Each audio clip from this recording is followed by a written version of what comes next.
Welcome to online study. आज की online study में हम आईसी का न्यू टॉपिक पढ़ने वाले हैं जिसका नाम है एसएमपीएस। फुल फॉर्म होता है switch mode power supply. Switch mode power supply होता है क्या, इसके ब्लॉक डायग्राम कैसे होते हैं, फिर ये वर्क कैसे करता है, ये हम देखेंगे। एसएमपीएस एक ऐसा डिवाइस है जो एसी और डीसी सिग्नल को रेगुलेटेड डीसी आउटपुट सिग्नल में कन्वर्ट कर देता है। माना कि हमने इनपुट में क्या दिया, एसी और डीसी दिया, ठीक है, और आउटपुट में मुझे कैसा चाहिए, रेगुलेटेड डीसी चाहिए, तो वो एसएमपीएस करता है, ठीक है ना। ये डिवाइस हाई फ्रिक्वेंसी पर वर्क करता है। एसएमपीएस एक ऐसा डिवाइस होता है जो हाई फ्रिक्वेंसी पर वर्क करता है। हाई फ्रिक्वेंसी स्विच के कारण इलेक्ट्रॉनिक कंपोनेंट की साइज़ भी डिक्रीज़ हो जाती है, ये इसका मेन एडवांटेज है, ठीक है। और मैं बताऊंगी इसके यूज़ करने से पहले लीनियर पावर सप्लाई का यूज़ किया जाता था। लीनियर पावर सप्लाई की जगह ही एसएमपीएस का यूज़ किया जाने लगा। इसके पीछे रीज़न ये है कि लीनियर पावर सप्लाई में पावर लॉसेस ज़्यादा होते थे, एनर्जी एफिशिएंसी भी काफ़ी कम होती थी, इसलिए उस प्रॉब्लम को दूर करने के लिए एसएमपीएस आया। क्योंकि एसएमपीएस में हाई फ्रिक्वेंसी स्विच का यूज़ किया जाता है जो कि एक ट्रांजिस्टर होता है, और ट्रांजिस्टर एक ऑन ऑफ स्विचिंग डिवाइस होता है, ठीक है। इसका वेट भी लाइट होता है तथा एनर्जी एफिशिएंसी भी एसएमपीएस की ज़्यादा होती है, क्योंकि इसमें हाई फ्रिक्वेंसी स्विच का यूज़ किया जाता है जो कि ट्रांजिस्टर होता है या फिर एक चॉपर भी हो सकता है, ठीक है। तो अब हम लोग देखेंगे कि हाँ, जैसा कि मैंने ये बताया था कि ट्रांजिस्टर में क्या था, ऑन ऑफ स्विच की तरह यूज़ किया जाता था, यानी कि ट्रांजिस्टर कट ऑफ और सैचुरेशन मोड में ऑपरेट करता था, जिससे कि इसमें पावर लॉसेस कम होते थे, ठीक है। तो अब हम लोग पढ़ेंगे बेसिक ब्लॉक डायग्राम। छोटा सा पहले डायग्राम देखेंगे कि हम यहाँ पे रेक्टिफायर है, ठीक है, फिर उसके बाद स्विच है, हाई फ्रिक्वेंसी स्विच है, और इस स्विच को ऑपरेट करने के लिए, इसको मॉड्यूलेट करने के लिए PW pulse width modulator generator का यूज़ किया गया है, ठीक है। उसके बाद इसके आउटपुट को फिल्टर से देते हैं, और फिल्टर के बाद जो आउटपुट हमें प्राप्त होती है वो आपकी रेगुलेटेड हुई। तो मान लीजिए कि हमने एसी इनपुट में एसी दिया, डायरेक्ट अगर डीसी देना तो फिर रेक्टिफायर की ज़रूरत नहीं है। अगर हम एसी देते हैं तो एक रेक्टिफायर लगाते हैं। रेक्टिफायर क्या करता है, इस एसी को पल्सेटिंग डीसी में कन्वर्ट कर देता है। या मान लीजिए मैंने डायरेक्ट डीसी ही दे दिया, ठीक है, और ये जो डीसी मुझे रेक्टिफायर से मिलती है या डायरेक्ट मिलती है वो अनरेगुलेटेड होती है ना। फिर अब इस अनरेगुलेटेड डीसी को हम लोग किस में देते हैं, हाई फ्रिक्वेंसी स्विच में देते हैं, जो कि एक ट्रांजिस्टर है, यहाँ पे दिखाया भी गया ट्रांजिस्टर इसको किस में कन्वर्ट करता है, हाई फ्रिक्वेंसी लेवल में कन्वर्ट करता है, ठीक है। हाई फ्रिक्वेंसी में जब ये कन्वर्ट कर देगा और उसको operate pulse width modulator generator के द्वारा क्या किया जाता है, इसको मतलब कि ऑपरेट किया जाता है, ठीक है। फिल्टर क्या करता है, फिल्टर उसमें से रिपल्स को ख़त्म कर देता है और हमें रेगुलेटेड डीसी प्राप्त होता है। अब इसकी जगह चॉपर भी यूज़ करते हैं, मतलब कि ज़रूरी नहीं कि ट्रांजिस्टर ही यूज़ किया जाता है, चॉपर भी आप यूज़ कर सकते हो, है ना।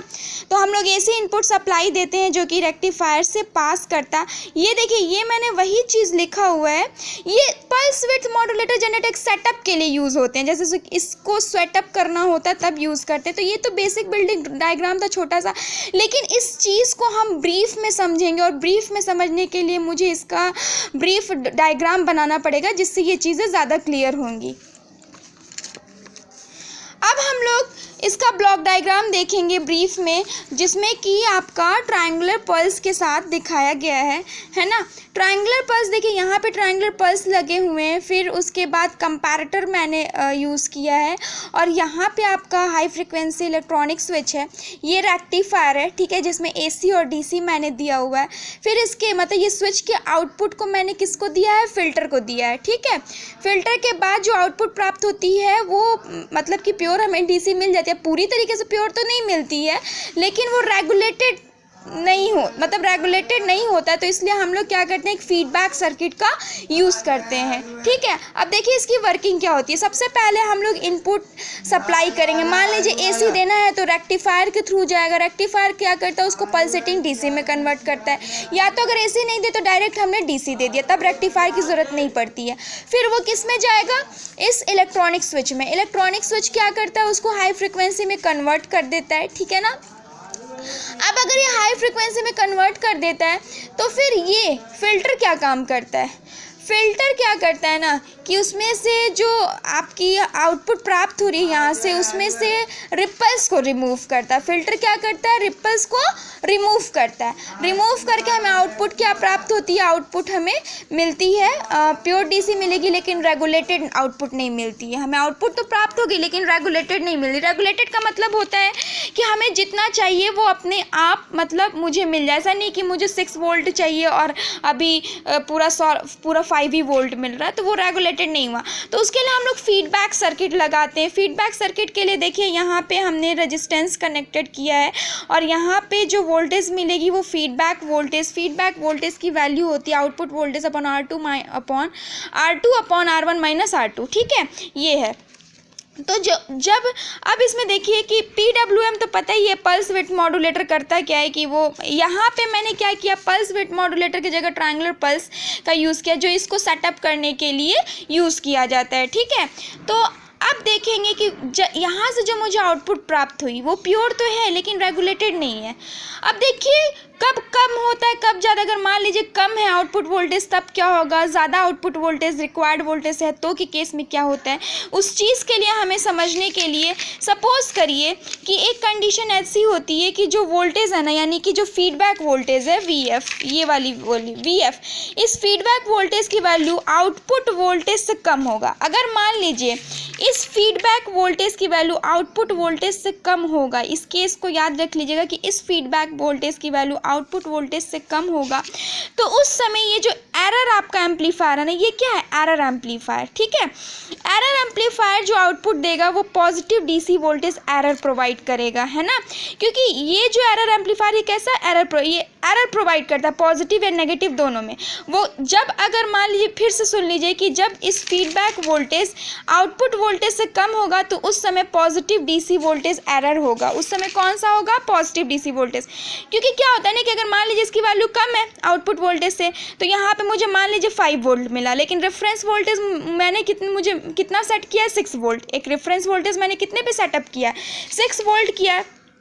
तो ये 6 वोल्ट और 5 वोल्ट से कंपेयर करेगा तो मान लीजिए कि ये वाला -1 वोल्ट, लेकिन चूंकि इसमें क्या है कि आपका इन्वर्टिंग टर्मिनल पे है ना, तो इन्वर्टिंग टर्मिनल के आउटपुट पर क्या मिलते हैं? Just opposite. तो -1 वोल्ट है तो आउटपुट में मुझे क्या मिलेगी? 1 वोल्ट की एरर मिलेगी, यानी कि पॉजिटिव 1 वोल्ट की एरर मिलेगी। इस केस में ये पॉजिटिव एरर फिर किस में जाएगा? कंपैरेटर में जाता है। ठीक है, अब कंपैरेटर क्या करता है? कंपैरेटर में जैसे कि जितनी वेवफॉर्म की कमी हो रही है, जितनी वोल्टेज की कमी हो रही है, जितना मुझे चाहिए यहाँ पे आउटपुट वोल्टेज, भाई 1 वोल्ट की कमी मिल गई ना मुझे, तो 1 वोल्ट की कमी को कैसे पूरा करेगा कंपैरेटर में क्या होगा? ये ट्रायंगुलर पल्स से हमें पल्स मिलेंगे। अब ये पल्स इस कंपैरेटर के इनपुट पर अप्लाई करेगा और वो क्या कर देता है कि कितनी वेवफॉर्म मुझे ज़्यादा चाहिए, कितनी कम चाहिए, वो इसको प्रोवाइड करता है। फिर से ये हाई इलेक्ट्रॉनिक स्विच में जाता है, फिर से वो हाई फ्रिक्वेंसी प्रोवाइड करता है और हमें आउटपुट में रेगुलेटेड देता है। ये तो तब का कंडीशन था जब फीडबैक वोल्टेज की वैल्यू आउटपुट वोल्टेज से कम थी। अब मान लीजिए सेकंड केस ये है कि अगर फीडबैक वोल्टेज की वैल्यू आउटपुट वोल्टेज से अधिक है। ठीक है, फीडबैक वोल्टेज की वैल्यू आउटपुट वोल्टेज से अधिक है, मान लीजिए कि ये 7 वोल्ट है और रिजल्ट कंपेयर करने के बाद यहाँ पे 7 वोल्ट आ गया और हमने रेफरेंस कितना दिया? 6 वोल्ट आ गया। ठीक है, तो ये 7 वोल्ट किस पे है? नॉन इन्वर्टिंग टर्मिनल पे, और ये 6 वोल्ट किस पे? इन्वर्टिंग टर्मिनल पे। तो 7 में से 6 माइनस करोगे 1 वोल्ट हुआ, और हमें आउटपुट में क्या मिलेंगे? आउटपुट में हमें क्या मिल रहे हैं?